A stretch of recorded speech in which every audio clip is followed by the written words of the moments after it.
유튜브로 읽는 박정희 전기 8권 철부지 학생과 반동 정객 박정희 친위 세력과 김종필 세력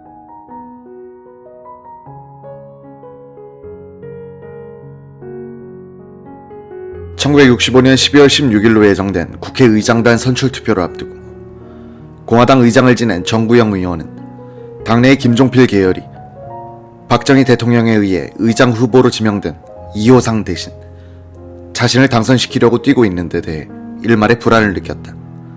그는 김동완 원내 총무에게 비서를 보내 이런 뜻을 전하도록 했다. 상황을 보아하니 큰 혼선인데 내가 의장에 당선된다 해도 의장직을 수락하지 않겠다. 아마도 1차 투표에서 과반수 투표자가 없어 2차 투표를 해야 할 것 같은데 그런 형편이 되면 투표를 미루고 의원총회를 열어달라. 내가 총회에서 의장직을 맡지 않겠다는 이유를 설명하겠다. 김 총무는 그러겠노라고 답했다. 1차 투표에서 정구영은 69표, 이호상은 55표를 얻었으나 둘 다 과반수에 미달했다. 그동안 이호상 의장 불신임안을 내기도 했던 야당 의원들은 이상하게도 거의가 기권했다. 당시 공화당 의원 수는 108명이었는데 공화당원의 과반수가 총재에 항명한 것이다. 항명파에는 김종필 직계뿐만 아니라 이호상 의장이 잦은 돌출 발언에 불만이 많았던 의원들도 포함됐다.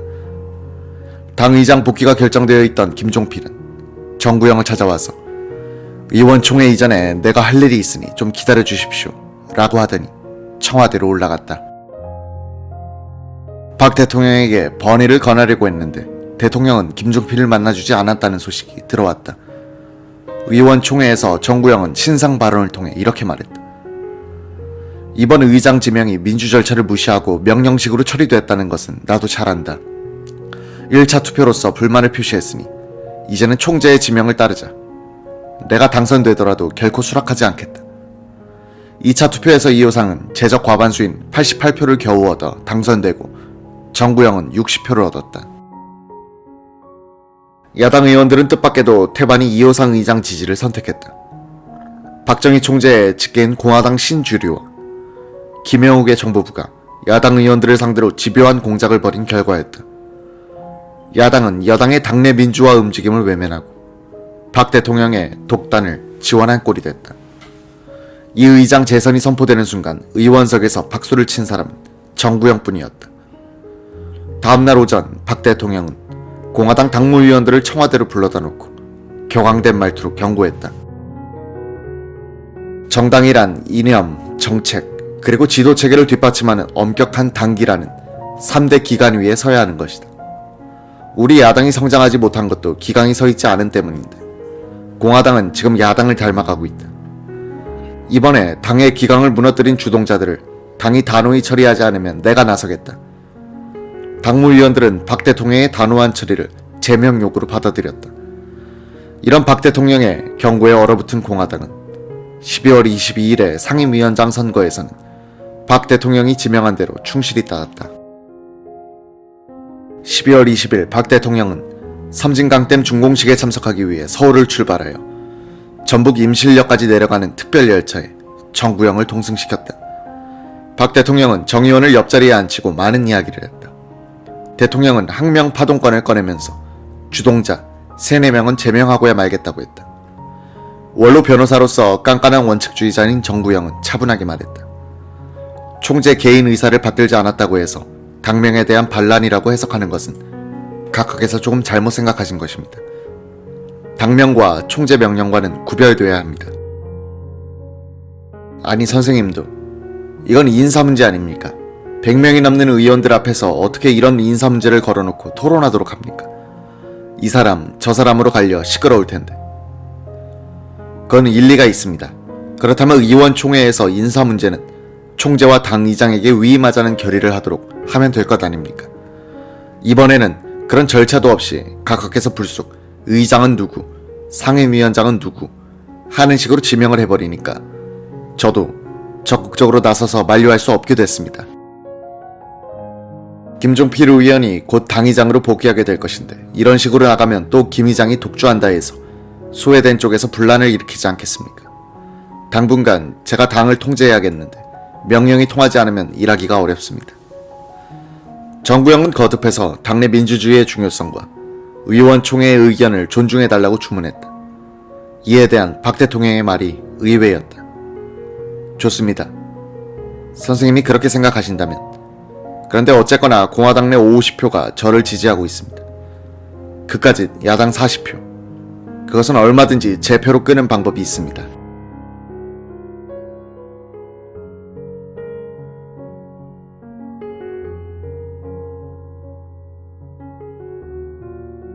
정구영은 충격을 받았다. 이번 국회의장 선거에서 2호상을 찍은 공화당 내 50명의 의원을 박정희는 일종의 사병으로 인식하는 것 같았고, 야당 의원들은 낮에는 야당, 밤에는 여당하는 자들쯤으로 여기는 것 같았다. 정구영은 이 양반이 이런 말을 하다니 앞으로 정치가 불행해지겠구나 하는 생각이 스쳐 지나갔다고 한다. 그는 대정당을 이끌어 가시는 각하답지 않은 말씀입니다 하고 단호하게 말했다. 좀 거북한 장면이 됐다.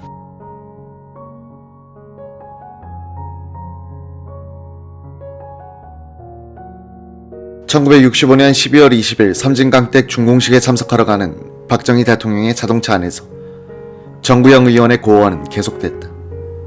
각하의 명령을 어겼다고 해서 신문에서는 항명이라고 하고 주동자를 제명해야 한다고 하는데, 그렇다면 각하의 명령이 곧 당명이란 논리가 성립되는데 반드시 제명해야 한다는 말씀은 거두시죠. 정권 정도로 처리해도 각하의 위신은 충분히 유지됩니다.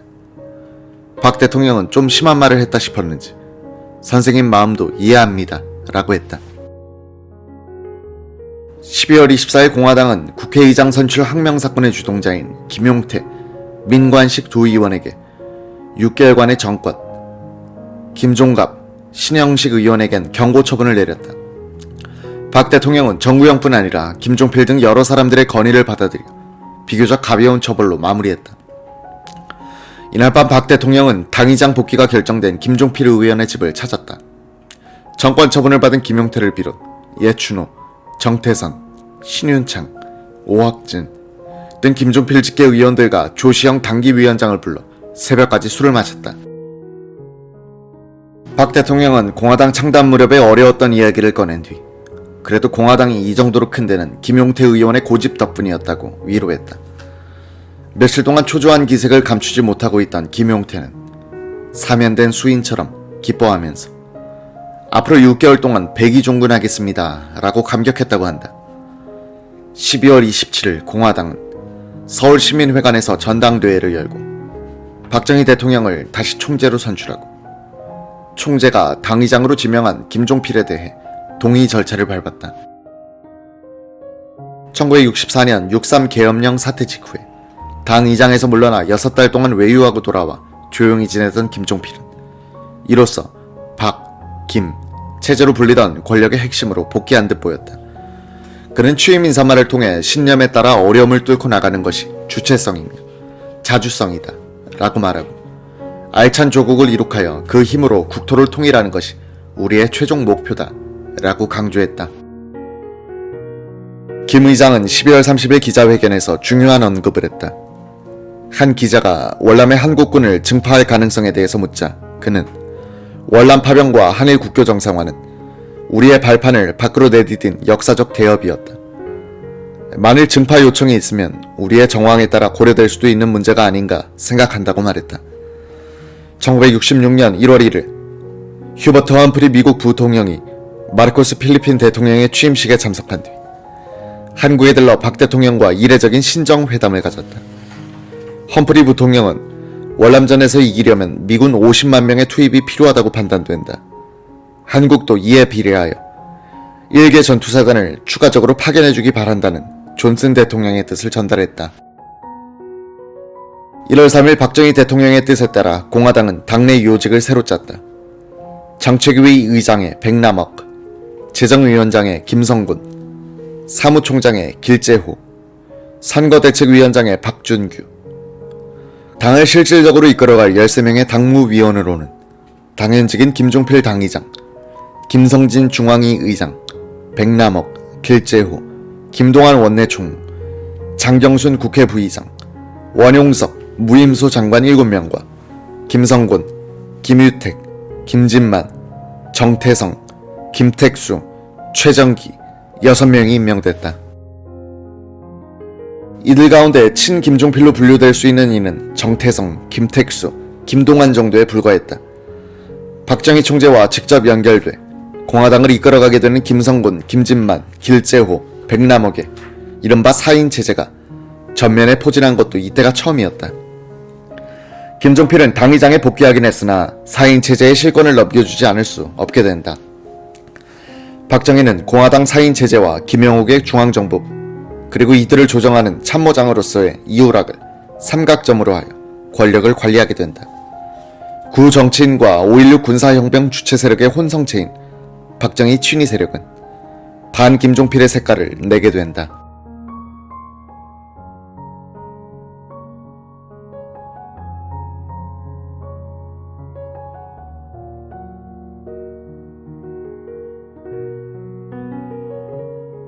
대통령 친위 세력과 김종필의 결정적인 차이점은 전자가 박정희의 수족으로 기능한 데 반해 김종필은 박정희의 잠재적 대체 세력으로 비춰지고 있었다는 점이다. 박정희로서는 정권 강화와 연장을 위해서는 친위 세력의 김종필 견제를 묵인 또는 지원하지 않을 수 없는 숙명적 관계를 만들게 된 것이다. 5.16 혁명 직후 약 5년간 박정희는 권력의 창출과 유지를 위해서 김종필의 도움을 필요로 했으나 친위 세력의 강화 이후에는 박김 체제가 기본적으로 라이벌 관계란 특성을 띠게 됐다. 김종필에겐 의외의 변신이 길재호였다. 6.4.8기 동기생인 길재호는 가장 열렬한 김종필계였으나 반김의 핵으로 돌변한 것이다. 김종필은 이렇게 회고했다. 다른 사람들이 길재호를 설득한 면도 있지만 결국은 대통령의 뜻이었다고 봐야죠. 어떻든 하나의 새로운 핵을 만드는데 길재호가 참가했는데 왜 박 대통령께서 그 핵을 측근에 두기로 했는지는 그 어른한테 내가 돌아가시기 전에 물어보지 않았으니 알 수 없죠. 구 정치인들은 이야기 상대도 되고 호락호락 잘 움직이고 경험도 있고 그러니까 대통령도 그 사람들한테 끌려가기 시작했어요. 그 결과가 각하 아니면 안 됩니다 라는 삼선개헌입니다. 보세요. 삼선개헌의 주동이 바로 그 사람들입니다. 유튜브로 읽는 박정희 전기 8권 철부지 학생과 반동 정객 장인의 죽음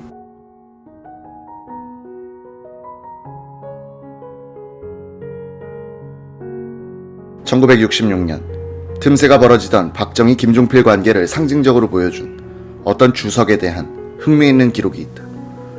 1월 초 김종필 의장은 박 대통령을 청구동 자택으로 모시고 저녁 식사를 대접하기도 했다. 초대받은 사람 가운데는 박상길 총무처 차관도 포함되어 있었다. 박정희가 최고회의 의장 시절에 쓴 국가와 혁명과 나의 정리자이자 청와대 대변인 출신인 박상길은 이 즈음 김종필의 원고를 교열해주고 있었다. 책명을 조국과 민족과 역사를 위하여로 결정하고 편집을 끝낸 뒤 인쇄소로 넘긴 순간 갑자기 김종필 쪽에서 연락이 왔다. 인쇄 보류를 요청해 온 것이다. 저서 출판은 야심을 너무 일찍 드러내는 일이라는 우려에서 출판을 보류키로 한 것 같았다. 사전 통고에 따르면 청구동의 저녁 식사 자리에는 박 대통령도 나온다는 것이었다. 박상길은 직감적으로 단순을 빙자한 단순치 않은 모임이라는 생각을 했다. 참석을 하고 보니 아래층 내실에 상을 차렸는데 과연 모임 면면들의 짜임은 묘한 데가 있었다. 주비는 대통령이고 주인은 김 의장인데 일반 초청객은 엄민영 내무장관과 박상길이 이색적인 존재고 나머지는 김종필 핵심 측근으로 분류되는 너댓 명이었다. 얼마 안 되어 밖이 소란해지면서 박 대통령이 들어섰다. 이윽고 주한상이 들어오고 술이 몇 순배 돌았다. 분위기는 어딘가 모르게 어금니가 맞지 않았다. 밖에서 들으면 담론 풍발이었으나 좌석의 공기는 그런 것이 아니었다. 김종필 측근 쪽에서도 분위기가 어색함을 의식했던지 박 대통령이 한 달 전에 지시한 공무원의 요정 출입 금지 조치를 화제로 올렸다. 그래서 어쨌단 말인가? 박 대통령이 응수했다. 무조건 금지, 엄벌, 단속한다고만 되는 게 아닙니다. 왜 일들을 그렇게 하는지 알 수 없습니다. 그럼 자네들 말대로라면 마실 테면 마셔라 하고 무조건 맡겨두라 그런 이야기지. 박 대통령의 표정은 좋지 않았다. 어색함을 호도코자 하는 데서 술만 순배가 빨라져 박정희는 상당히 술이 올랐고 다른 사람들도 욕구 불만 탓인지 정도를 넘고 있었다. 공무원 요정 출입 금지란 화제는 어느덧 본격적인 토론 주제가 돼버렸다. 대통령, 엄민영, 박상길이 한편이고 김종필 측근은 공격 진영으로 편가름이 됐다. 엄민영은 이 문제의 단속 부서 책임자, 박상길은 주관 부서의 실질적인 책임자였다. 박상길은 집중 포화의 표적이 되고 있는 박 대통령을 변호할 겸 화해도 붙일 겸 해서 끼어들었다. 여러분들 말씀에도 충분히 일리가 있습니다. 사실 겉으로 단속을 강화하면 지하로 숨어 비밀 요정으로 빠지고 말씀대로 버려두면 아예 난장판이 되고 그러니 방법이 없지 않습니까? 이렇게 해나가다 보면 안 하는 것보다 나은 정도의 효과가 있을 것 아닌가 하는 것이 각하의 생각이십니다.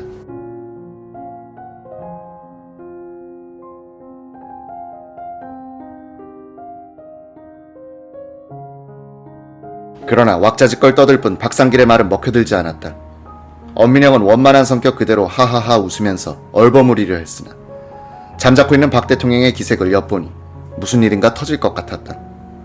역시 민감한 김종필이 박상길에게 다가와서 귓속말로 빨리 각하를 모셔가 달라고 당부했다.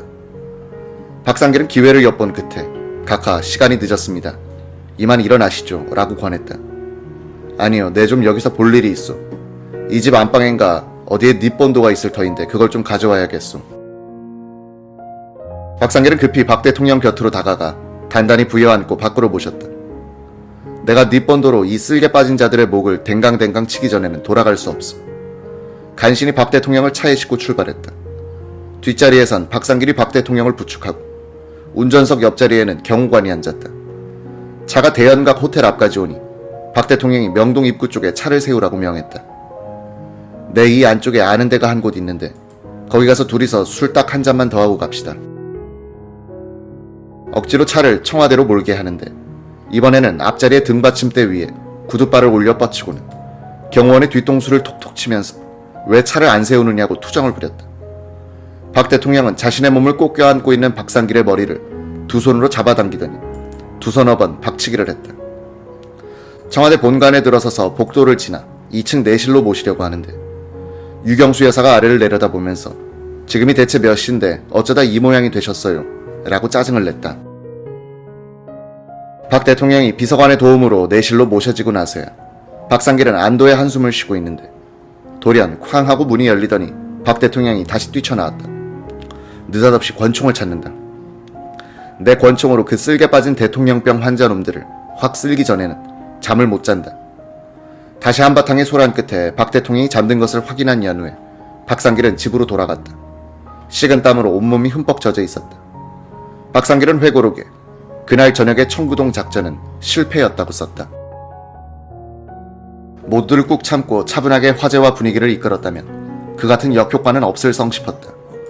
대통령이 먼저 대통령 환자라고 소리 지르신 터에 어찌 정상적인 정치가 두 분 사이에 건재할 수 있었겠는가. 내 개인의 견해로도 김 의장 쪽이 왜 그리 서두는 것일까 하는 회의가 항상 머릿속에서 떠날 수 없었다.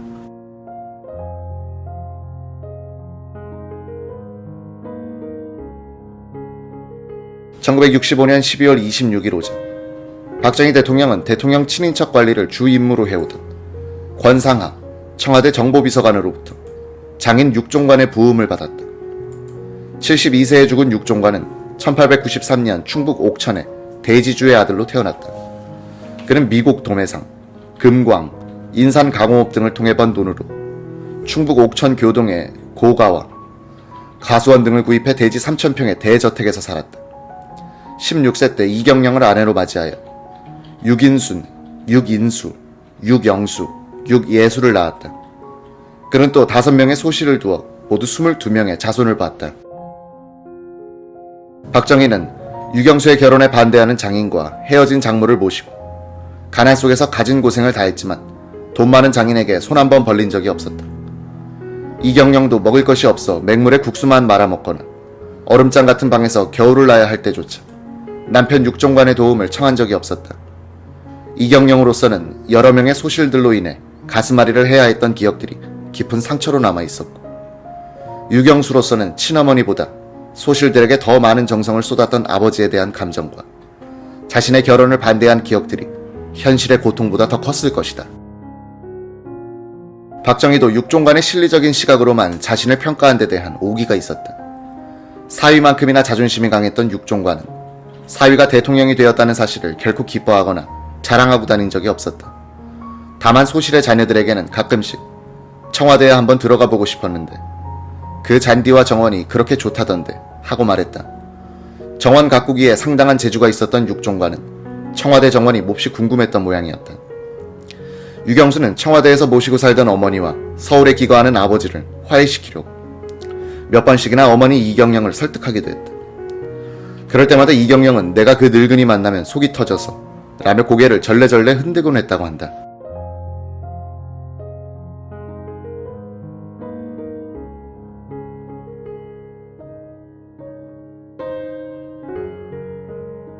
당시 박 대통령과의 친분을 거론하며 사기 행각을 벌인 사건들이 많았다. 경찰, 군 수사기관, 정보부 등에서 보고된 자료에 따르면 전국적으로 7천여 명이 박 대통령과의 친분을 주장하고 있었다. 친인척 관계와 동양 관계에서부터 구미 보통학교 동창, 대구 사범학교 동창, 문경 보통학교 교사 시절의 제자, 학부형, 만주 군관학교 동기생, 일본 육사 동기생, 국군 장교 시절의 상화 관계 등 각양각색이었다. 하루는 박 대통령이 권상하 비서관을 부르더니 자네 나를 잘 안다고 팔고 다니는 놈들을 전부 조사해라고 지시했다. 권 비서관은 한 달 동안 이 명단을 취합해 도별로 정리한 다음 대통령 집무실로 들고 들어갔다. 박정희는 7천여 명의 명단을 전부 확인하면서 이 사람은 잘 안다, 이 사람은 전혀 기억이 없다는 식으로 구분해줬다. 잘 안다는 사람이 500여 명. 이들 중 친적인 고령 박씨 일가, 외족인 수원 백씨 일가 및 처족인 육종관 씨 일가에 대한 집중 감시를 명령했다. 이른바 대통령 친인척 경호임무는 해당 지역 경찰서 정보과에서 전담하게 되어 박 대통령이 사망할 때까지 계속됐다. 육종관에 대한 감시도 물론 포함돼 있었다. 이 무렵 육종관은 소실 중 한 명과 서울에서 살고 있었다. 매일 아침 형사가 집 앞에 나타났다. 여름날 대문을 열어두면 형사는 대청마루에 걸터 앉아 있곤 했다. 외출할 때면 어김없이 뒤를 따라다녔다. 육종관은 불편하기 이를 데 없었다. 참다 못한 육종관은 조카 송재관을 불러 너희 외숙모한테 얘기 좀 해. 내가 뭐 독립운동 할 것도 아닌데 왜 맨날 형사가 따라붙나. 사위가 대통령이면 대통령이지. 내가 왜 이렇게 고생해야 되냐 말이다. 라며 항변했다. 청와대에서 기거하던 이경련은 남편의 하소연을 전해 들은 뒤 사위에게 말해 곧바로 육종관에 대한 경호 겸 감시는 사라졌다. 그리고 얼마 후 육종관은 폐암 진단을 받고 메디컬 센터에 입원, 수술을 받은 뒤 퇴원했다. 1965년 가을 육종관은 다시 폐암이 악화되어 메디컬 센터에 입원하고 있었다. 산소 마스크를 쓴 채 말을 거의 할 수 없는 상태로 누워 손짓만 할 정도였다. 유경수는 비서로 있던 조카 홍정자와 가끔 문병을 갔다. 박 대통령도 늦은 밤 아무도 몰래 유경수와 함께 문병을 다녀왔다고 한다. 12월 초 유긴수 의원은 자택 사랑방에 희망이 없는 아버지를 모셨다. 이경령은 유경수를 앞세워 병문안을 왔지만 사실상 임종이었다. 육종관은 의식이 거의 없었다. 유경수는 어머님, 아버님이 마지막이신데요. 살아계실 때 두 분이 나란히 계신 사진이라도 한 장 찍어두세요. 라고 했다. 마지못한 이경령은 침대 곁에 서고 산소 호흡기에 의지한 육종관은 의식 없이 누운 채 촬영을 했다. 12월 중순엔 박 대통령이 유경수와 함께 문병했다. 12월 30일 새벽에 이석재 총무처 장관은 박 대통령과 함께 발인식에 참석했다. 사람들이 많이 모인 곳에서 박정희는 표정도 없이 묵묵히 서 있기만 했다. 장인과 대통령의 사이가 좋지 않다는 것을 예전부터 알고 있던 이 장관은 끝까지 자존심으로 버티는구나 하고 생각했다. 이날 저녁 대통령을 만난 이석재 장관이 하관식에 다녀왔습니다. 장례식은 잘 끝났습니다. 라고 보고하자 박 대통령은 담배 연기를 길게 뿜으면서 이렇게 말했다. 내가 그 영감에게 밉보였어. 유튜브로 읽는 박정희 전기 8권 철부지 학생과 반동 정객 친인척에게 매정한 대통령.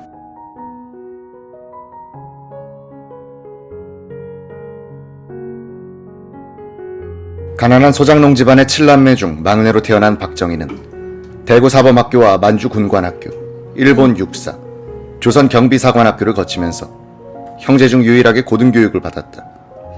그는 군인 시절부터 친인척 관계에 대해서는 결벽증이 있었다. 공사 구분이 확실했던 박정희는 현실을 무시하지 않는 선에서 친인척들의 공적 개입을 저지하곤 했다. 1960년대 한국 사회는 유교 중심의 조선족 500년을 거치면서 형성된 가족주의와 온정주의가 번성하고 있었다.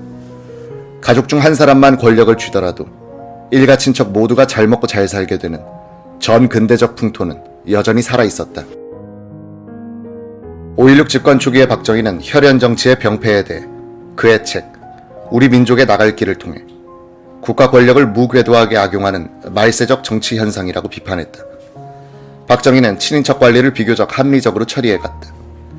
가장 가난했던 외가 쪽 수원 백씨 가족에 대해서는 최소한 생계를 보장하는 선에서 경제적 지원을 했고, 고령 박씨 친가 쪽은 자유업을 허용하는 반면 관공서와 결탁하는 사업에 대해서는 극력 저지했다. 물론 정계 진출도 억제했다. 처가 쪽은 경제적으로 풍족했고 고등교육을 받은 사람들이 많아 그들의 능력대로 정관계로 진출하는 것을 대체로 묵인하는 시기였다.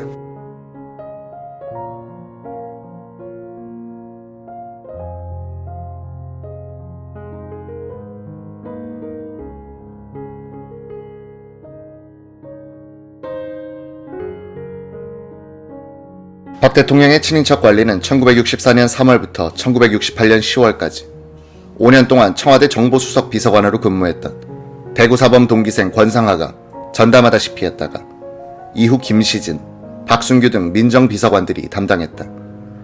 1975년 무렵부터 박정희는 친족들의 청와대 출입을 금지하는 한편 큰형 박동희의 장남이자 자신의 장조카인 박재홍을 통해 매달 한 번씩 친족들의 소식을 보고받는 식으로 대처했으며 가난한 친척에게는 약간의 생활비를 편지와 함께 전해주곤 했다. 권상하 씨는 당시를 이렇게 회고했다. 저는 박 대통령 친척들로부터 매정하다고 욕먹기 일쑤였고 대통령으로부터는 질책이 빈번하여 참으로 어렵고 고단했습니다. 박정희가 대통령이 되자 무엇보다 주변 사람들이 순박했던 대통령의 가족들을 가만두지 않습니다.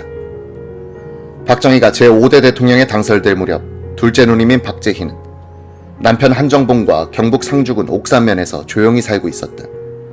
박정희가 어렸을 때 업어 키우다시피 한 누님이었고 장성하여 만주 군관학교로 갈 때에는 여비를 마련해주기도 했던 누님이었다. 동생이 대통령이 된 직후 이 부부는 상주군의 모 국회의원에 의해 설득돼 재산을 다 처분하고 서울 성북동의 작은 한옥 한 채를 세내어 살기 시작했다.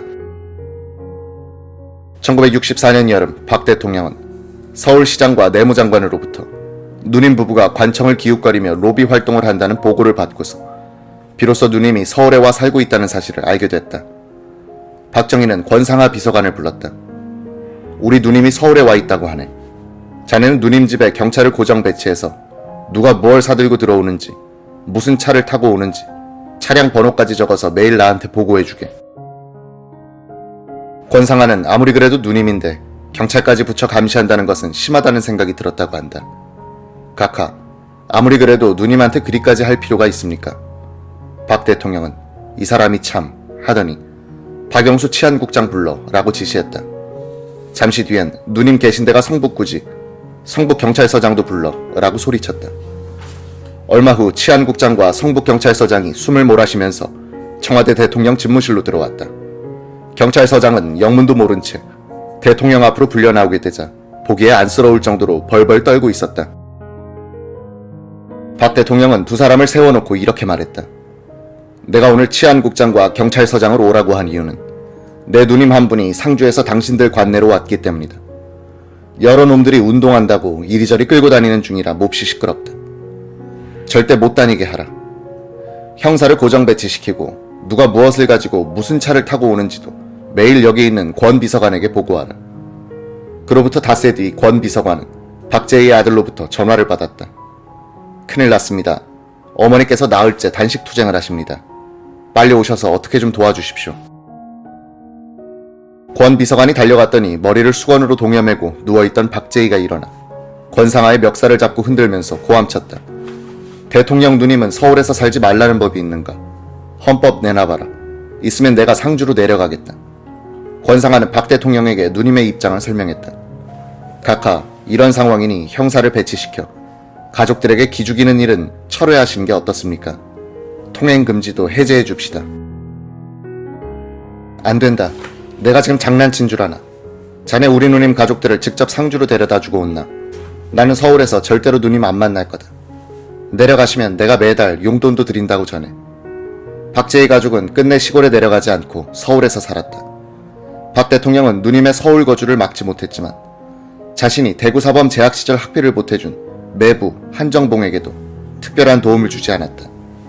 한정봉은 1966년 4월에 작고했다.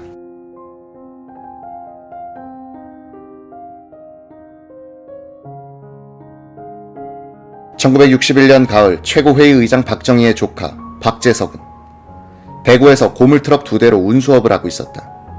집안 형편이 어려웠던 1950년대에는 박재석이 전방에 근무하던 삼촌 박정희를 찾아가 쌀과 생활비를 얻어오기도 했고, 박정희가 이혼 문제로 고민을 할 때에는 박재석에게 심정을 털어놓고 이혼 수속을 부탁하기도 했었다. 박재석보다 5살 위인 삼촌이 최고회의 의장이 되자 그의 주변에서는 사업을 함께 하자는 사람들이 생겨났다. 그들은 원조 자금으로 수입되는 원목들을 부산 앞바다에 둥둥 띄워놓고 보관료만 받으면 되는 목재 보관업을 하자며 박재석을 설득했다. 박재석의 역할은 정부 관리를 설득해 계약을 성사시키는 일이었다. 박재석은 농림부 장관 장경순 준장을 만나 각하의 가족인 저희들도 먹고 살 수 있도록 목재 보관업이나 하게 해주십시오 라고 부탁했다. 장경순 장관은 그럼요, 도와드려야죠 라며 담당국장을 불러 도와주라고 지시했다. 목재 보관업은 그동안 자유당 출신 국회의원 최모 씨가 매년 정부와 계약을 갱신하면서 운영해왔다. 그것이 하루아침에 최고회의 의장의 인척에게 넘어간 셈이 됐다. 1962년 초 계약이 성사되자 박재석과 동업자들은 부산 상공회의소 2층에 40평 되는 방을 빌려 여직원과 전화를 둔 사무실을 차렸다. 한 달쯤 지났을 때 박재석은 부산 시경국장 박영수 헌병대령으로부터 만나자는 전화를 받았다. 박 시경국장은 찾아온 박재석에게 하소연했다. 아이고 종시어른, 이거 말이 많아서 안 되겠습니다. 최모락하는 국회의원이 서울 시내 다방에 당기면서 얼마나 떠들어 놨던지. 누가 모락하는디요? 거 목재 보관업 해오던 양반 아니습니까? 제가 몇십 년 해오던 것을 빼앗아 묵었다고 온 동네 소문을 내는 통에 어른께서 노발대발이십니다. 자유당 출신들은 평생 해묵고 우리는 해묵으면 안 됩니까? 우째야 됩니까? 죄송하지만 당장 사업 그만두셔야 하겠습니다. 저를 봐서라도 회사 문 좀 닫아주이소. 박재석은 그 길로 회사를 정리해야만 했다. 1962년 4월 20일 박재석은 기분 전환을 할 겸 장모와 처 5살 배기 둘째 아들과 함께 서울 창경원에서 열리는 5.16 산업박람회를 구경하러 상경했다. 최고회의 의장 친인척의 경호 및 감시를 담당하던 경북 선산지서 정복과 장영택 형사도 동행했다. 박재석은 남대문 옆 작은 호텔에 방을 얻었다. 장 형사는 바로 옆방을 얻은 뒤 상부에 동향 보고를 했다.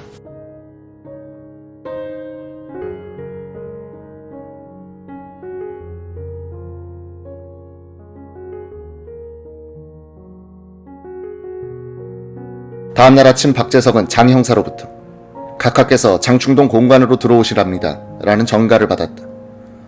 아들 손을 잡고 의장 공간으로 들어선 박재석은 너희 할아버지가 이 나라에서 제일 높은 분이다 라고 자랑스레 설명을 해주며 2층으로 올라갔다. 박정희는 목욕을 마친 뒤 가운 차림에 수건을 목에 감고 나오다가 인사를 하는 조카를 발견했다. 박정희는 눈에 불꽃이 튈 만큼 노한 표정이 되어 야단을 치기 시작했다. 너 이놈 잘 왔어. 너 부산에서 사업한다며. 걱정하신다 해서 그만뒀습니다. 박정희는 점점 더 고성으로 변해갔다. 잘 그만뒀어. 내가 너 사업해서 부자 만들어주려고 혁명한 줄 알아. 이 나쁜 놈아, 이 삼촌이 네가 돈 버는 거 배 아파 이러는 줄 알아. 아버지를 따라갔던 둘째 아들은 대한민국에서 제일 높은 할아버지가 아버지를 야단치는 모습을 보고 겁에 질려 울음을 터뜨렸다. 너 이놈아, 친인척들이 그런데 관여해서 이권이나 챙긴다고 소문이 나면 이 삼촌은 3천만 국민 앞에서 할복 자살하고 사과해야 된단 말이다. 그런 거나 알고 있어. 박재석은 그 말을 듣는 순간 하늘이 노랗게 변하는 것 같았다고 한다. 어르신 뜻을 잘 몰랐습니다. 앞으로 초근 목표를 케어먹는 한이 있더라도 관청을 상대로는 사업 같은 것은 안 하겠습니다. 그래야지. 너 힘으로 살아. 너 자유업하는 거 아무 말 안 해. 잘 생각했어. 그럼 어르신 이만 가보겠습니다. 박재석은 그 길로 대구로 내려가 운수업을 계속했다. 한때는 지프를 개조해 택시 사업도 했지만 교통순경들이 자주 벌금을 몰리는 통에 경북 경찰국장실을 찾아가 대통령 가족들을 도와주지는 못할 망정 매일 딱지를 떼니 못살겠소라고 항의하자 경찰국장이 교통과 경찰들에게 앞으로 이 차량 번호에는 손대지 마라고 지시했다. 운수업으로 약간의 돈을 모으게 된 박재석은 선산의 가족묘를 새로 단장하는 등 묵묵히 집안 대소사를 도맡아 했다. 1972년에 그는 2번 부도가 난 변압기 제조 회사 국제전기를 인수했다. 때마침 새마을 전화사업 바람을 타고 매년 흑자 경영을 했다. 사업을 확장하려 했지만 은행에서는 대통령 가족이란 사실을 알고 대출을 해주질 않았다. 박재석은 1977년에 코오롱 상사의 회사를 매각한 뒤 현업에서 손을 뗐다. 그때는 삼촌이 그렇게 매정할 수 없었죠. 지금은 생각이 다릅니다. 만약 그때 삼촌 말을 듣지 않고 공공사업에 손을 댔더라면 12.6 이후에 결코 무사하지 못했을 겁니다. 유튜브로 읽는 박정희 전기 8권 철부지 학생과 반동정객 1개사단 추가 파병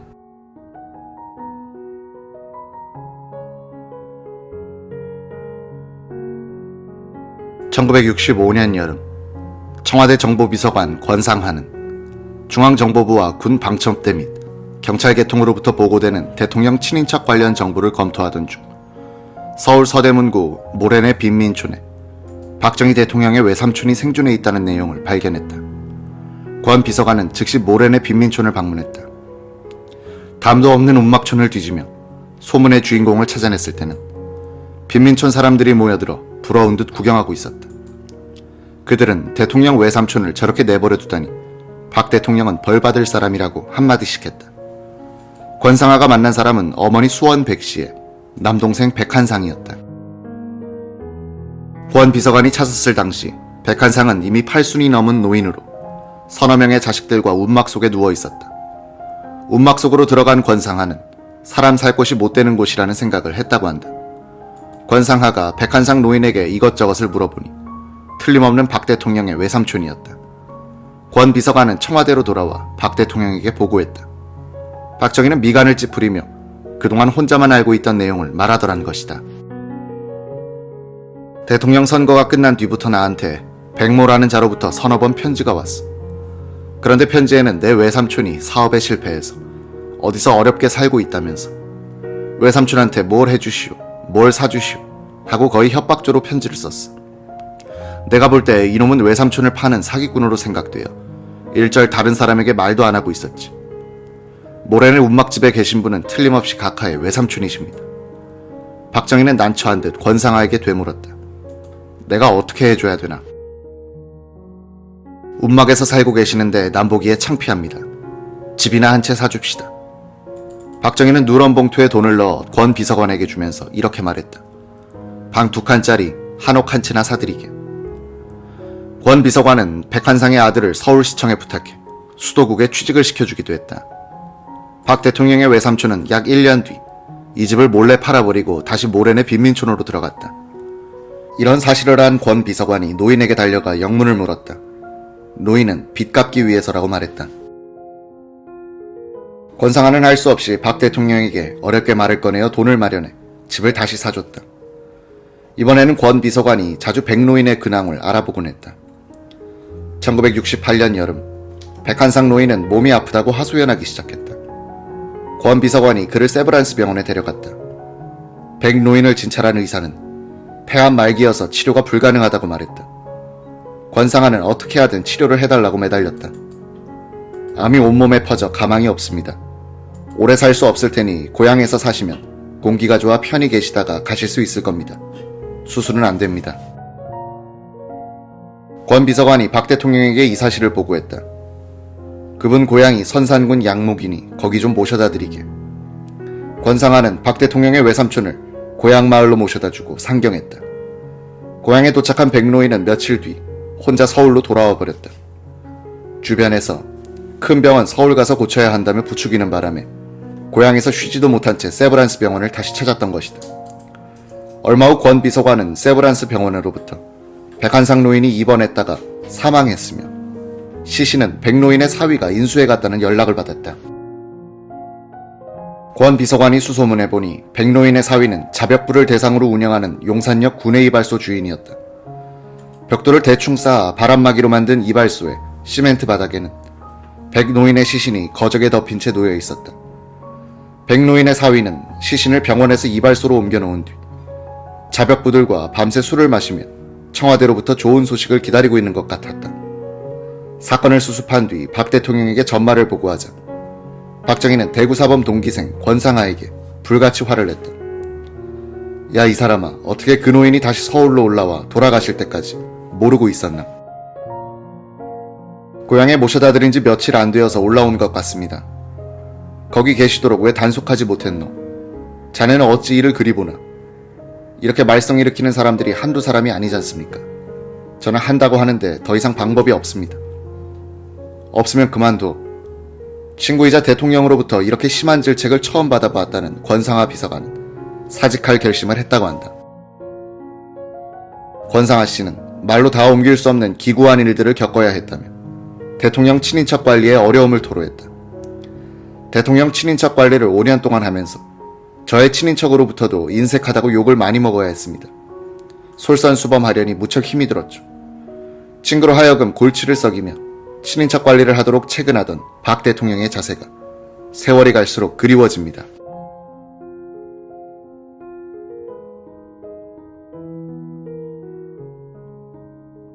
한 국가가 수만 명의 젊은이들을 전선에 보내놓고 있다는 것은 나라의 분위기에 많은 긴장과 흥분을 주는 것이었다. 1966년 1월 12일에는 월남전선에서 전사한 12위의 국군 영령들이 미군기 편으로 김포공항에 환국했다. 1월 10일 국방부는 월남에 투입된 해병여단의 청룡 제1호 작전 전과를 발표했다. 394명의 공산 게릴라들을 사살했다는 것이었다. 사흘 뒤 신문에는 이 작전에서 전사한 청룡부대 장병 22명의 이름들이 실렸다. 7일 뒤 전과 발표에서는 국군의 전사자 수가 28명으로 전투부대 참전 3개월이 된 2월 4일에는 48명으로 늘었다. 박정희 정부에 대해 비판적이었던 언론도 파월 국군에 대해서는 따뜻한 자세로 일관했다. 정권이나 정당보다도 국군이란 말에서 국민은 더한 신뢰를 느끼던 시절이었다. 신문들은 크리스마스와 새해를 맞아 파월 장병들이 모여 사는 군인 아파트를 소개하고 월남통신 같은 고정란을 만들어 전선 소식을 정기적으로 전하고 있었다. 거리에서는 맹호는 간다, 빨간 마후라, 월남에서 돌아온 김상사 같은 군가들이 유행가처럼 친근하게 불리고 있었다. 국위선양이란 말이 유행어가 되고 사회 분위기의 남성화, 군사문화의 생활화가 이루어지고 있던 것이 1960년대 후반기의 한국이었다. 1966년 1월 7일자 미국의 크리스천 모니터지는 미국 정부 소식통을 인용하여 한국이 곧 2만 명을 월남에 증파하게 될 것이라고 보도했다.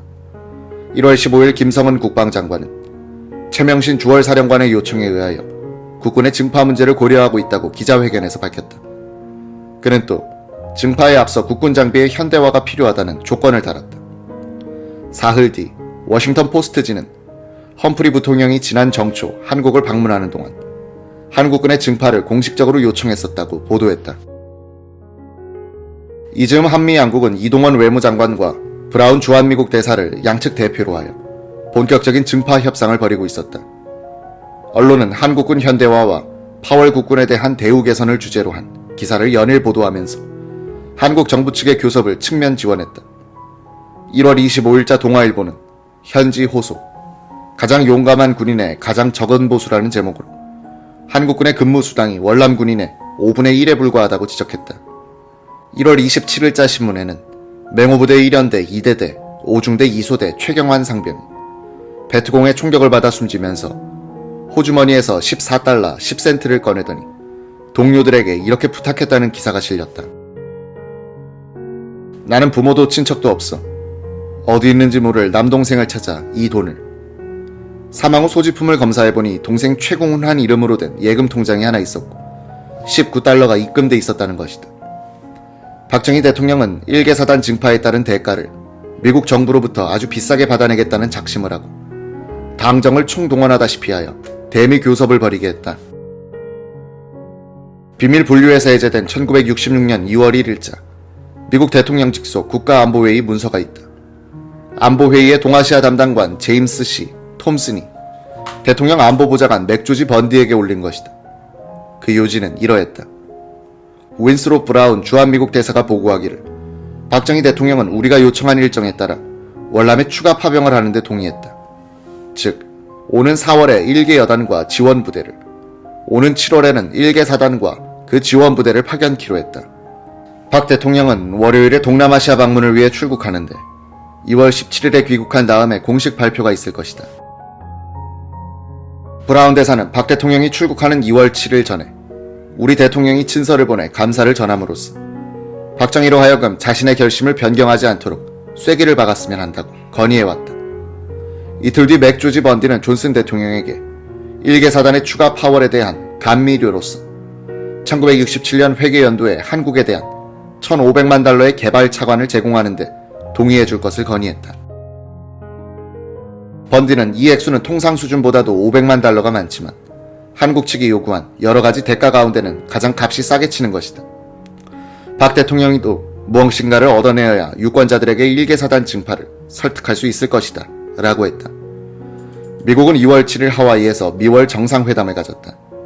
박 대통령은 월남전에 대한 문제는 한국과 미국이 협의하게 되어 있는데 이 회담에서 한국이 소외되었다고 화를 냈다. 이동환 장관은 브라운 대사에게 일개 사단 증파를 재고하겠다고 의름장을 놨다. 미국 측에서는 이견 조정을 위해 험프리 부통령을 급파하겠다고 알려왔다. 그 기간 박 대통령은 동남아 3국을 방문하게 되어 있었는데 험프리를 때맞추어 방콕으로 보내겠다는 것이었다. 박 대통령은 방문국의 결례가 된다면서 이 회담을 거절했다.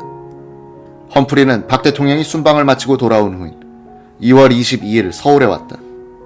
2월 23일 박정희는 청와대 신관 3층의 집무실에서 험프리 부통령, 해리먼 대사, 발렌티 보좌관을 맞아 국군 증파 문제를 1시간 반 동안 논의했다. 험프리는 이 한 기자회견에서 한미 상호 방위 조약을 개정할 필요는 없다. 휴전선에 미군이 단 한 명 남아있더라도 미국은 한국의 방위를 위해 끝까지 싸울 것이다 라고 말했다.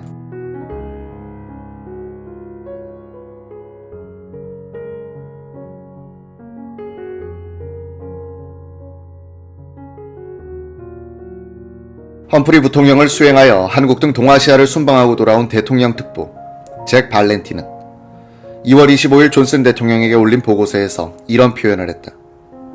한국 정부 인사들은 그들이 더 많은 현대식 무기를 갖고 싶다고 말했다. 그들은 곧 월남에 4만 5천 명의 병력을 보유하게 될 것이다.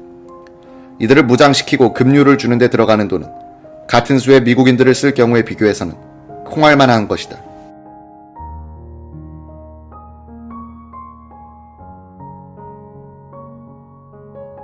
(1966년 3월 7일) 윈스롭 브라운 주한미국 대사는 외무부로 이동환 장관을 방문해 한국군의 월남 증파에 따른 선행 조건의 양해사항 공안을 전달했다.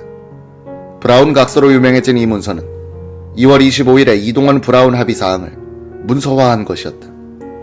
각서는 박정희 정부가 일개 사단의 전투병력을 추가 파병하는 조건으로 미국 측에 요구한 것들이 거의 충족된 내용이었다.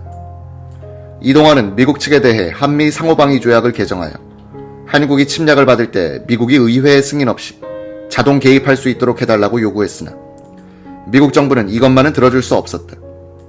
그 대신 험프리 부통령으로 하여금 한국 방위에 대한 미국 정부의 의지를 강력히 천명하게 했다. 미국은 한국군의 장비 현대화, 한국군 파병에 따른 경비의 전액 부담, 파병된 한국군에 대한 처우 개선, 전쟁으로 형성된 특수에 한국인들이 참여할 수 있도록 보장하는 등 14개 조항을 약속했다. 이것은 박정희 정부의 대미 외교에서 하나의 금자탑이었다.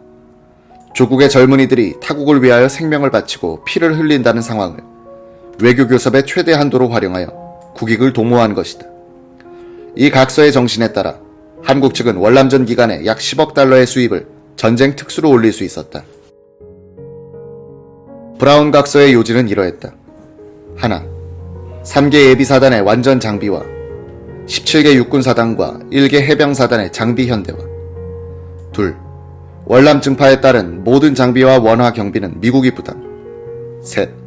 월남 파병에 따라 한국군을 보충해야 할 경우 이에 필요한 장비와 훈련 경비는 모두 미국이 부담. 4. 북한의 간접 침략을 봉쇄하기 위한 장비 제공. 5. 탄약 작업을 위해 병기창을 건설하기 위한 시설 제공. 6. 한국 정부와 파월 부대 사이의 전용 통신 시설을 미국 측이 제공. 7. 증파 병력과 그 보충 병력을 한국 내에서 보충, 유지하는 데 드는 순 추가 비용의 전액을 원화로 한국 정부에 제공. 8. 한국 측에 부담이 되는 군원 이관 계획의 보류. 9. 주월 한국군을 위한 물자 용역 장비 등을 한국 내에서 조달하며 주월 미군 및 월남군의 군수품도 한국 제품을 구입하여 쓰도록 노력. 10. 미국 국제개발처가 월남에서 추진하는 농촌 건설 및 선무 구호 사업에 들어가는 보급품을 한국에서 구입한다. 11.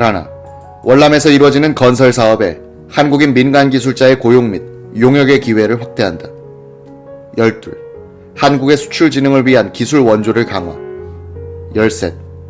1억 5천만 달러의 AID 차관을 조기 사용토록 하며 경제개발을 위하여 더 많은 AID 차관을 제공한다. 14. 금년도 재정안정계획을 위하여 금년 안으로 우선 1,500만 달러의 신규 원자재 구입용 차관을 제공한다.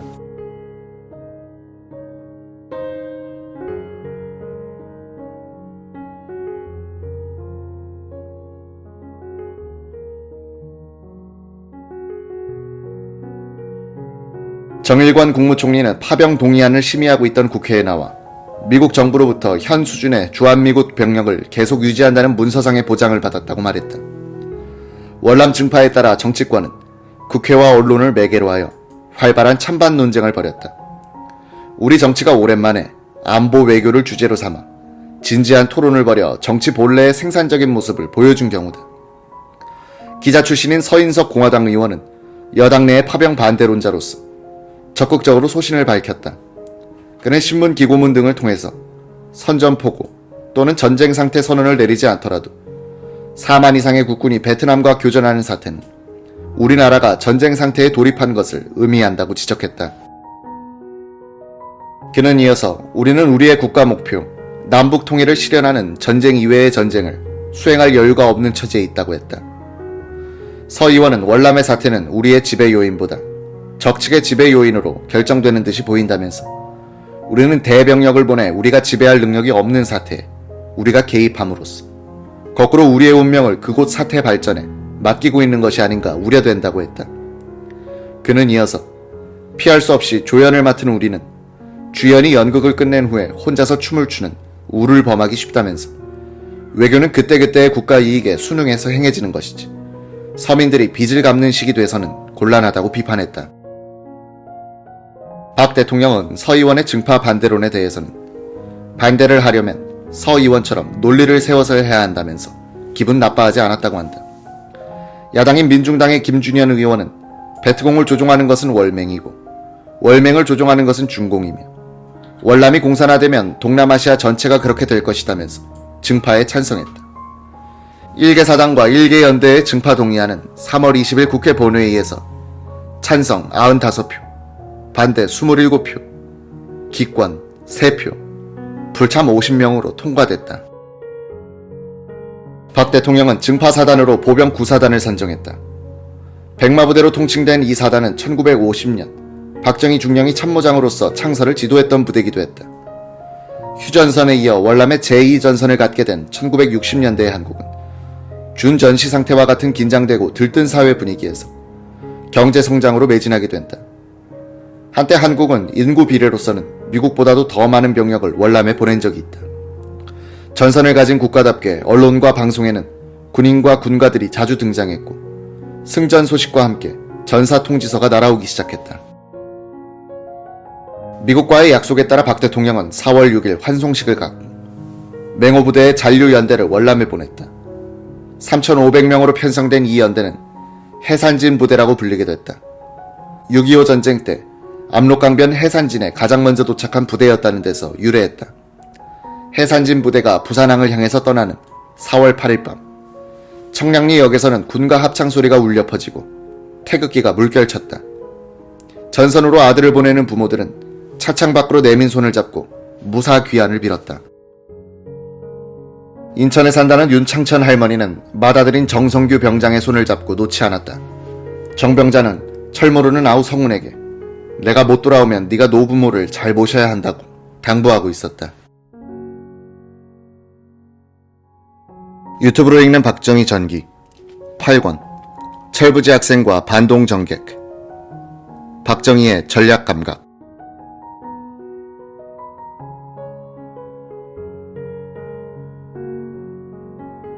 1966년 5월 박정희 대통령은 방한한 헨리 캐봇 로치 주월 미국 대사와 월남 정세를 토의했다. 5월 25일자로 작성된 이 면담 기록에는 박 대통령의 전략 감각이 잘 나와 있다. 각하 인사 말씀. 로치 대사. 본인은 이번에 각하를 뵙고 월남에 있어서 한국 군대가 큰 공헌을 하고 있는 데 대하여 높은 치하의 말씀을 올리고 동시에 감사의 뜻을 표하고 존슨 대통령의 따뜻한 인사 말씀을 각하에게 전달하고 아울러 월남 사태에 관하여 미국이 가지고 있는 정보를 각하에게 드리고자 함. 한국은 미국에 대하여 가장 긴밀하고 또한 가장 완전무결한 동맹국가라고 본인은 느끼고 있음. 한국은 어떤 뜻에서는 오히려 미국보다도 더 월남과 긴밀한 처지에 있다고 생각함. 그래서 각하는 월남 사태를 속속히 들여다보시는 깊은 통찰력을 가지고 계시기 때문에 미국은 각하의 조언을 필요로 함. 각하, 존슨 대통령의 건강은 좋으신지? 로치 대사, 대단히 좋음. 각하께서 본인의 건강에 대해서도 말씀하여 주셔서 대단히 감사함. 월남은 건강에 그다지 좋은 곳은 아니나 본인도 대단히 좋은 건강 상태에 있음. 각하, 신문 보도를 보면 월남에서는 정부군과 반정부군 사이에 전투가 벌어져서 희생자가 나고 있다는데 월남 사태에 대한 대사의 설명을 듣고 싶음. 로치 대사, 그와 같은 사태는 다낭시에만 국한돼 있음. 다낭시는 월남 내에서 유일한 장소임. 가장 최근의 소식에 의하면 약간의 희생자가 있었다고 함. 정부군은 다낭 지방의 대부분을 장악하고 있으며 다낭시의 중요한 부분을 대부분 정부가 장악하고 있음. 종래 이곳은 전적으로 정부 장악 밖에 있었으나 키 수상이 다낭시의 장악을 선언한 후부터는 사원만 제외하고 거의가 정부 장악하에 있음. 베트공의 군사 행동은 감퇴됐는데 이것은 베트공이 내부의 분쟁을 가지고 있기 때문임. 따라서 전방에서는 대베트공 작전도 완화되고 있고 한국군, 미군, 호주군의 작전도 현상 유지하고 있는 형편임. 각하, 월남 사태에 대해서는 현재 가 있는 사령관으로부터 작전에 관한 보고를 받고 우리 대사로부터는 정치 정세에 관하여 보고를 받고 가끔 브라운 대사로부터 말을 듣고 있음. 월남에 있어서는 어려운 문제가 있지만 몇 가지 방침만 세워서 나가면 수습될 전망이 보일 것으로 생각함. 로치 대사, 월남은 한국이나 미국과 대단히 다른 점이 있음. 그것은 전통적으로 강한 파벌주의를 말함. 열대지방 국가가 되어서 대단히 덥지만 먹을 것이 있기 때문에 몇 사람만 모여도 파벌이 형성됨. 이런 점에서 보면 한국은 훨씬 더 통일된 국가임. 월남에서는 불교도도 통합이 안 되어서 트릭황을 중심으로 한 것 이외에 많은 분파가 있음. 그 외에 가톨릭 단체도 있고 중국 사람의 백만장자들도 있고 같은 불교도들이지만 캄보디아계도 있음. 불란서 통치하에서는 이와 같은 분파주의가 극도로 조장됐음. 오늘날 베트공은 이런 것을 유리하게 이용하고 있음. 한국군과 미군은 군사적으로 잘 싸우고 있음. 과거에 불란서군은 지하에 있는 요새는 빼앗지 못하였으나 지금 한국군이나 미군은 이것을 뺏고 있음. 월남은 중국 지배하에 있었기 때문에 그것도 싫어하지만 이웃끼리 서로 싸우는 수도 있음. 좌우간 이와 같은 파벌 현상은 우리들로서는 도저히 이해할 수가 없음. 월남 사람들은 심지어는 적을 눈앞에 두고도 서로 분파끼리 싸우는 현상을 볼 수 있음. 옛날 미국 역사에 있어서 벤자민 프랭클린이 13개 식민지가 서로 싸우니까 전부 교수대에 올려서 처형했으면 좋겠다고 말한 일이 있었는데 월남의 경우가 바로 이것이라고 하겠음. 각하, 군사작전 면에 있어서는 상당히 성과가 올랐고 호전되어 가고 있는데 국내 정치 문제가 혼란해서 큰 문제임. 파벌이 강한 것은 중앙정부가 약하기 때문임. 현재 키 수상보다 더 유능한 지도자가 있는지는 모르겠으나 이 시기에는 키 수상을 강력히 지지하여 강한 중앙정부를 만들어서 파벌을 없애는 방법이 강구돼야 함. 샤프 제독에게도 말했지만 월남은 군 내부의 숙청을 감행해서 중앙정부에 반항하는 군벌이 없도록 해야 된다고 생각함. 정부에 대해서 제일 강력히 반대하는 것이 불교도 단체인데 군대가 중앙정부에 반항을 안 하면 불교도도 중앙정부에 대해서 그렇게 반대는 안 하게 될 것임.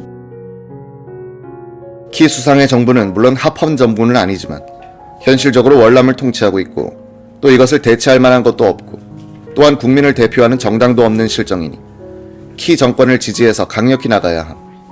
키 수상은 민정이양을 공약했는데 그 공약을 실천에 옮기고 밀고 나갈 수 있도록 준비하기 위해서도 강력한 지지가 있어야 함. 군의 장성들이 종교단체와 야합하여 중앙정부에 반대하는 버릇은 이 시기에 고쳐지지 않으면 앞으로 민정이양 후에도 문제가 될 것임. 키 수상이 다낭에 있는 1군단에 대해서 중앙정부군을 투입하여 탄압을 하고 있는데 이 시기에 강력한 조치를 하여서 1군단을 무장 해제시키든지 군법회의에 회부하여 처단함으로써 뿌리를 뽑아야 함. 다소 희생이 생기더라도 또는 일부에서 다소 반항이 있더라도 이 시기에 철저히 해야 한다고 생각함. 미국 정부가 다소의 비난을 듣더라도 강력히 해주기를 바람. 그 외에는 방법이 없는 실정이니 수습이 잘 되면 역시 그 방법이 좋았다고 생각하게 될 것임. 총선거 문제는 월남의 현 치안 상태를 보아서 잘 될까 염려도 돼. 그러나 한 가지 좋은 방법도 있을 것 같음. 금년 가을에 총선거가 재헌국회를 만드는데 그 목적이 있고 그 재헌국회에서 헌법을 만들어 이 헌법에 의해서 총선거가 실시될 것임. 금년 가을의 선거에서 친공 세력이 못 들어오게 하여 잘하면 될 것임. 민정이양 시기도 헌법에 명시하지 말고 헌법 제정 후 어느 시기가 되면 민정이양을 하도록 하면 되는 것이며 이렇게 되면 현 월남 정부는 신축성을 가질 수 있게 됨. 한국의 현행 헌법의 부칙을 보면 헌법 공포 후 1년 이내에 대통령 선거와 국회의원 선거를 갖도록 돼 있음. 월남에서도 이 정도의 융통성이 있게 하면 그간 치안 상태 등도 고려해서 할 수 있을 것임. 로찌 대사, 대단히 큰 참고가 되는 말씀이 다음 몇 가지를 말씀드리고자 함. 하나, 월남에는 훌륭한 정치 지도자가 없음. 본인은 월남에서 5기 정권과 일하였지만 아직까지 한 사람도 훌륭한 정치 지도자로서 나타나는 것을 보지 못했음. 이 점이 각하에게 특히 말씀드리고자 한 제1의 문제점이. 둘, 월남에는 강력한 정부를 가져본 전통이 없음. 월남에 있어서는 누가 통치하느냐 하는 것이 문제가 아니라 바로 이 점에 중요한 제2의 문제점이 있음. 모든 일은 지방적으로 다뤄지고 있음. 셋, 월남에는 다음과 같은 5대 악이 있음.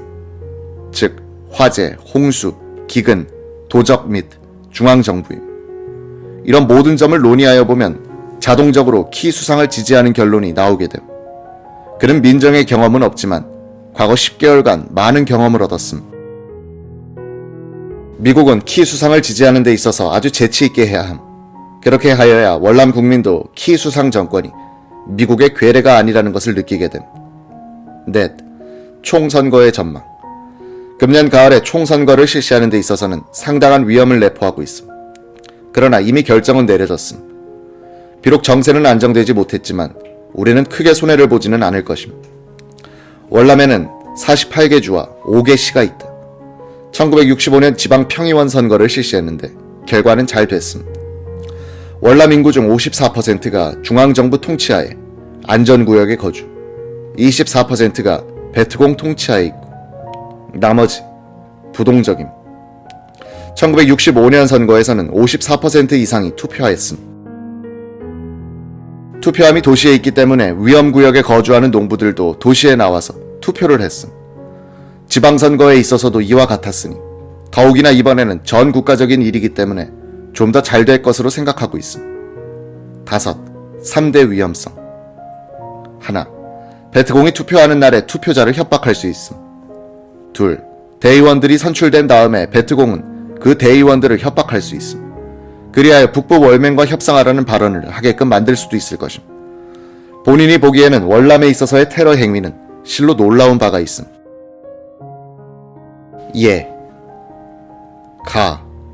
다낭시에 미군 해병대가 있었는데 그 병력은 베트공의 대병력을 해치울 수 있는 능력이 있었음. 그런데 소위 투쟁위원회는 다낭 시민 하나하나씩 협박을 해서 시 전체를 점령했음. 본인 사무실에서 3분만 걸어가면 그 지점에서는 5달러만 주면 죽이고 싶은 사람을 죽일 수 있음. 셋, 한 집단이 가령 51%의 표를 얻는 경우 소수파가 문제가 됨. 월남에서는 소수파에 대한 지지가 막대해서 소수파가 잘 따라오지 않을 것 같음. 물론 미국의 식민국가가 아니지만 키 수상은 이번 조치를 취하는 데 있어서 미국 측에 한마디도 상의가 없었음. 본인은 워싱턴에 있었고 웨스트 모어랜드 장군은 호놀룰루에 가 있었음. 키 수상이 사전에 한마디도 본인에게 말하지 않았기 때문에 우리는 아무것도 몰랐고 또한 대단히 입장이 곤란하게 됐음.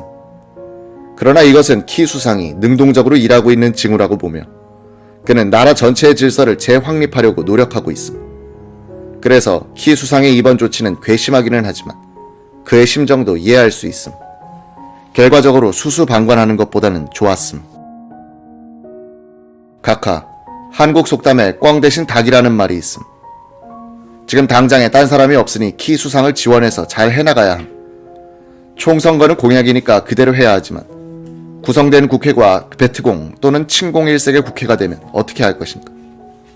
로치 대사, 투표함이 도시에 있기 때문에 공산주의자들은 투표하지 않고 이번 선거는 보이콧할 것으로 생각됨.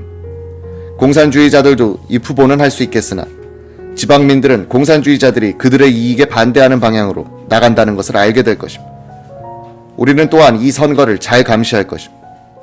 지방에는 미 군사 고문관들이 비치되어 있기 때문에 감시하기에 좋은 위치에 있으며 만약에 공산당이 무슨 일을 할 것 같으면 우리는 곧 알게 됨. 브라운 주한미국 대사, 중앙정부는 대부분의 입후보자를 알고 있는지? 로치 대사, 입후보자들은 대단히 잘 알려진 인물들로서 중앙정부에 대해서 대단히 협조적인 사람들이. 각하, 나는 선거의 결과를 걱정하고 있음. 만약에 잘못돼서 왜군을 철수시키자는 문제가 국회에서 나오게 되면 골치 아픈 일이 됨.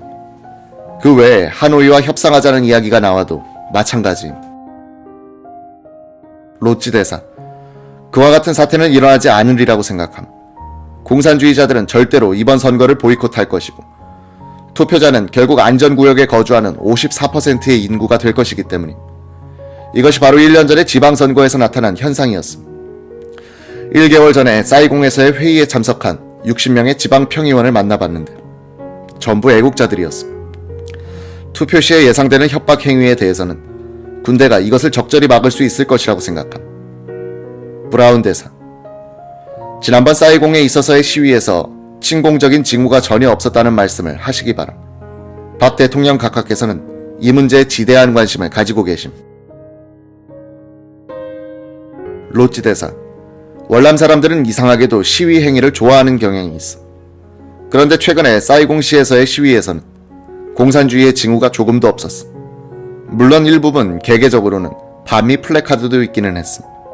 그 외에는 후에시에서도 반미 방송이 있기는 했으나 그 외에는 별로 없었음. 불란서 치하에서는 불란서에 반항하는 월남 국민이 친공적 경향을 가졌으나 지금은 그때와 사정이 다르다고 봄. 만약에 약간 있다고 하더라도 그것은 협박에 못 이겨서 하는 것임. 각하, 월남에서는 군벌도 없애야 함. 장개석 총통이 그 좋은 예라고 볼 수 있음. 처음에는 지방 군벌도 완전히 장악했다고 생각했는데 결국은 그렇지 못해서 지방 군벌 때문에 통치를 못하게 됐고 결국 후퇴하게 된 것임. 월남에 있어서도 군벌들이 영웅이 되어 있는데 이것을 없애야 함. 한국에서는 6.25 동란 전에 이북에서 공산 게릴라가 내려와서 2, 3년 동안 혼란했고 군부 내에서도 공산주의자들이 침투되어 혼란했음. 그러나 결국 가혹한 처단을 하여 군부 내에서 좌익을 뿌리 뽑았음. 월남에 있어서도 지금 그렇게 하여야 한다고 생각함. 로치 대사, 그들은 재판을 받고 처단됐는지? 각하, 처단됐음. 경우에 따라서는 법에 의해서 사형도 당했음. 키 수상은 중앙정부의 명령에 반항한 군단장을 해임했는데 이런 경우에는 해임 정도가 아니라 총살해야 함. 이것은 카오 장군 이야기임. 로치 대사, 절대적으로 옳은 말씀임. 본인은 1929년에 중국에 갔는데 그 당시 중국에는 도처의 군벌들이 할거하고 있었음. 그 당시 중국 군벌들은 군사적 권한과 행정적 권한을 다 장악하고 있었으며 그들을 통하지 않고서는 아무것도 할 수가 없었음. 현재 월남의 4개 군단장은 당시 중국의 군벌과도 같은 존재임. 키 수상은 본인에게 T 장군을 해임하겠다고 말하기에 본인은 증거를 잡고 재판에 회부하라고 말했음. 그 결과는 각하께서 아시는 바와 같이 됐음. 본인은 박 대통령 각하에게 흉금을 털어놓고 말씀드렸음. 이와 같은 이야기는 다른 누구한테도 할 수 없는 이야기임. 한국은 월남에 한국의 젊은이들을 보내고 있기 때문에 이와 같은 말씀을 솔직히 드릴 수 있는 것임. T 장군의 경우 그가 군단장으로서 월남 전체의 4분의 1이나 되는 지역을 장악했으며 그는 군인이고 민간인이고 간에 그 임명을 전적으로 자기 마음대로 하였음. 그렇기 때문에 그 사람들은 다른 데로 갈 데가 없기 때문에 T 장군에 매달리고 있음. 이것을 잘 이용한 것이 트릭황임. T 장군과 트릭황 양자가 합하니까 이러한 일이 생김. 키 수상은 용감하고 애국적이고 근면하고 열심히 일하고 공부하는 사람임. 나이가 불과 34세여서 경험 부족이 유일한 결점. 각하. 대사의 말씀대로 미국이 키 수상을 지지하는 데 있어서 요령 있게 한다는 것은 필요한 일이지만 미국이 키 수상을 강력히 민다는 인상을 주어야 함. 키 수상이 넘어가면 아무라도 올라올 수 있다는 생각을 갖게 되고 자연히 군단장들은 야심을 갖게 되는 것임. 로찌 대사. 대단히 옳은 말씀입니다. 각하. 한 사람을 넘어뜨리면 누가 올라서더라도 미국의 지지를 받는다는 인상을 군단장들에게나 군 장성에게 주게 되면 언제나 그런 사태가 반복되는 것임. 로찌 대사. 전적으로 각하 말씀에 동감임. 본인은 이번 워싱턴에서 7일간을 보냈는데 존슨 대통령과 5번 회의를 가졌음. 하루에 2번 회의를 가진 때도 있었음. 그 외에 국무장관, 국방부 장관과도 회담했음. 본인이 박 대통령 각하에게 확실히 말씀드릴 수 있는 것은 존슨 대통령과 그의 보좌관들의 결심에는 초도 의심할 바가 없다는 것임. 상하 양원의 의원들과도 만났지만 대다수는 충분히 이해하고 지지하고 있음. 다만 몇몇의 소수인들이 떠들고 있지만 별로 문제가 안 되는 것임. 각하, 가장 어렵고 중요한 일을 맡고 있기 때문에 모든 일에 있어서 성공하시기를 바라고 있음. 로찌 대사. 각하의 말씀에 깊은 사의를 표함. 월남 사정은 한국이나 미국에 비하여 판이하게 다르지만 두 나라에 대해서는 대단히 중요한 나라임. 월남에 있어서 본인이 가장 기쁘게 생각하는 것은 한국 사람의 존재임. 한국은 처음에는 의무부대를 보냈고 그 다음에는 훌륭한 전투사단을 파견하였는데 베트공은 한국 군대만 보면 공포를 느끼고 있음. 또한 월남 사람들은 한국군을 볼 때 한국에서 모든 어려운 일들을 극복하고 성공하고 온 사람들이라고 보고 있음. 이러한 일들은 본인이 생각할 때마다 유쾌한 일이 아닐 수 없음. 각하. 금년 여름에 증파될 1개 사단은 여러 가지로 준비를 예정대로 진행하고 있음. 로찌 대사. 자유세계 전체를 위하여 한국의 박 대통령 각하와 같이 강력하고도 사심없는 훌륭한 지도자를 가지고 있다는 사실은 실로 훌륭하고 자랑스러운 일이 아닐 수 없음. 박 대통령은 월남 군부에 군벌이 생겨 국가의 통합성을 저해하고 있는 데 대해 책임자를 사형에 처하는 일이 있더라도 강력하게 대처해야 한다고 강조하고 있는 것이 인상적이다. 그는 1948년 여순 14연대 반란 사건 직후 있었던 한국군 내 좌익 숙청을 예로 들면서 그처럼 해야 한다고 했다. 그 자신은 이 숙군 수사 때 체포돼 극형을 받기 직전에 수사 지휘자 백선엽이 구제해 주었던 경험이 있었다.